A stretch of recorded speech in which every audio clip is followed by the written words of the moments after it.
রাজ্যের প্রশাসনিক সদর দফতর ফের মহাকরণে ফিরে যাওয়ার খবরে স্বস্তির নিঃশ্বাস ফেলছেন শিবপুরের বাসিন্দারা।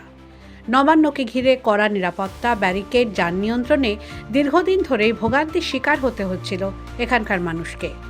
তাঁদের অভিযোগ, ভিভিআইপি যাতায়াতের কারণে প্রায় রাস্তা বন্ধ থাকত। স্কুল পড়ুয়া থেকে অফিস যাত্রী সমস্যায় পড়তে হতো সকলকেই। নিরাপত্তার কারণে বহু এলাকায় ছাদে ওঠা, গাড়ি রাখা, এমনকি রাতের পর যান চলাচলেও বিধিনিষেধ ছিল।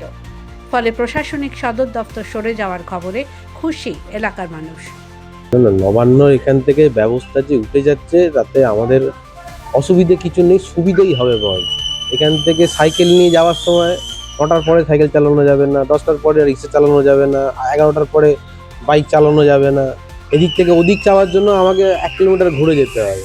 আমার 50 মিটার রাস্তা আমাকে 1 কিলোমিটার ঘুরে যেতে হবে। কেন না, এখন উনি আসবেন, উনি যাবেন, আমি নিজের বাড়ির ছাদে উঠে দাঁড়াতে পারবো না। আমার উল্টো দিকে এখানে 5তলা বাড়ি আছে, বাড়ির ছাদে উঠে আমি দাঁড়াতে পারবো না। কেন না, উনি বারান্দায় দাঁড়িয়ে আছেন, তাই নিজের বাড়ির ছাদে দাঁড়াতে পারবো না। ছাদটা কেন করলাম তার? হ্যাঁ, মানে গেছে, বাঁচা গেছে, শান্তি হয়েছে, শান্তি। হ্যাঁ, নিশ্চয়ই। নবান্ন ছিল তার জন্য কিছু ভালোও হয়েছে, এমন যেন সব শুধু খারাপ হয়েছে তা নয়, ভালো হয়েছে। আগে এখানটা তো জঞ্জাল ছিল। হ্যাঁ, না, আমি আমার নিজের বাড়ির সামনে গাড়ি রাখতে পারবো না। আমি আমার গ্যারেজ থেকে বের করে গাড়িটা রেখে বাড়ি থেকে এসে যে বউকে নিয়ে যাব সেটা আমি পারবো না। আমার গাড়িটা তখনই নিয়ে ওখান থেকে চলে যেতে হবে। হ্যাঁ, আশা করছি সেটা আর হবে না।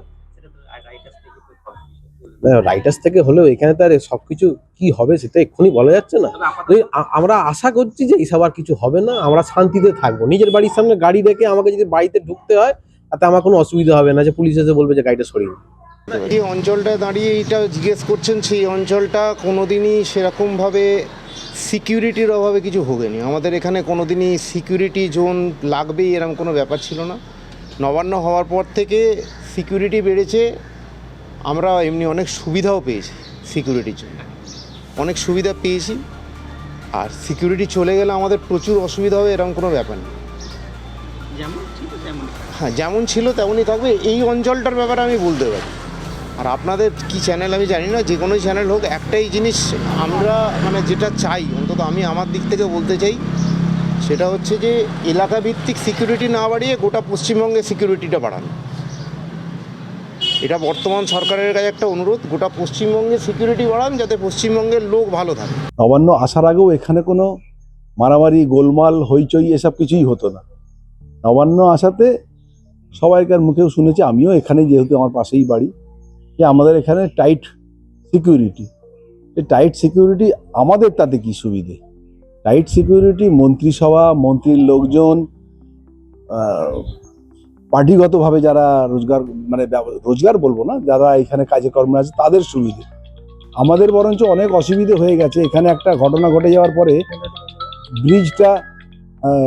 ব্রিজটা আমাদের যে টপকাতে গেলে টোটো বন্ধ করে দিয়েছে। সকালবেলা ছেলে মেয়েদের নিয়ে স্কুলে যাওয়া, বয়স্ক মানুষদের নিয়ে যাওয়া, সকাল 7টা থেকে সন্ধ্যে 7টা পর্যন্ত টোটো যেতে দেয় না, প্রচুর অসুবিধে হতো। স্থানীয়দের আশা, এবার ব্যারিকেড সরবে, যান চলাচল স্বাভাবিক হবে এবং বহুদিন পর শিবপুর ফিরে পাবে তার চেনা ছন্দ। হাওড়া থেকে দেবাশিস গুছাইতের রিপোর্ট, দ্য ওয়াল।